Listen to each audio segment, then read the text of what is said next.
I owe my mom an apology. Recently, I saw the movie The Notebook and I liked it. Me being the smart-ass teenager that I was, I remember when the movie came out and my mom had a DVD of it, and I remember her watching it and me making a comment or two and thinking, man, how could girls like this kind of corny stuff? Granted, I have never actually sat down to watch the whole movie, but over the years I've seen clips and I've learned little pieces of the plot and I've seen a whole lot of memes about it. Most of my friends are women, and it feels like most of them at some point have talked about the movie The Notebook. I had already been thinking about watching it, and a few days ago a friend said that it was her favorite movie, and so I thought, all right, I'm gonna rent it and I'm gonna watch it. So I suspended my judgment and watched the movie on a flight from McAllen, Texas to Las Vegas, Nevada. And as a student of the game, as someone who likes to learn about attraction and relationships, I think there are some cool things that happen in the movie. I'm gonna spoil some stuff that happens in the movie in order to explain my thoughts, but the movie's also been out for like 20 years. So Allie ends up with Noah. I know the movie's fiction, it's a Hollywood film, and let's also remove the fact that Noah is played by Ryan Gosling. We already know how the girls feel about him. And here are a few reasons as to why he was picked and not the other guy, the fiance. Number one, he might have been broke or poor, but the man had ambition. At a pivotal moment in the movie, he takes her to this abandoned or decrepit mansion. If I remember correctly, it was on a plantation. And he says, I'm gonna buy this one day and I'm gonna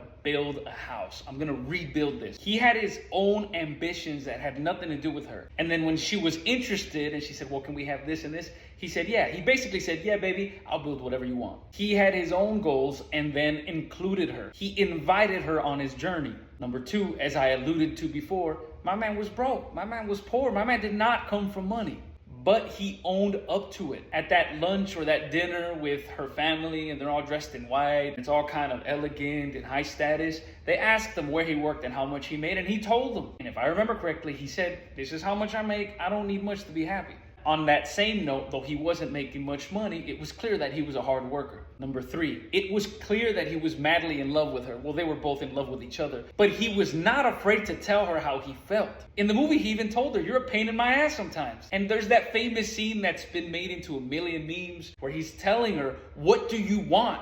What do you want? He's basically like, I'm in love with you. You need to make up your mind. And well, she did make up her mind. And we know how the movie ends. Number four, he brought adventure to her life. We've heard it so many times. It's not about the money. It's the thought that counts. Having money isn't a bad thing. But even when he was courting her at the beginning of the movie, they literally slow danced on an empty street. In the movie, you see that he gets her ice cream. They go to the movies. They go swimming at the lake. Now, people are going to argue, and somebody might say, well, they were really young in the movie, and that wouldn't work in today's day and age. Well, ask your girlfriend, or ask a female friend of yours if she wouldn't like to go get ice cream, or she wouldn't like to go swimming at a lake, or she wouldn't like to go out dancing.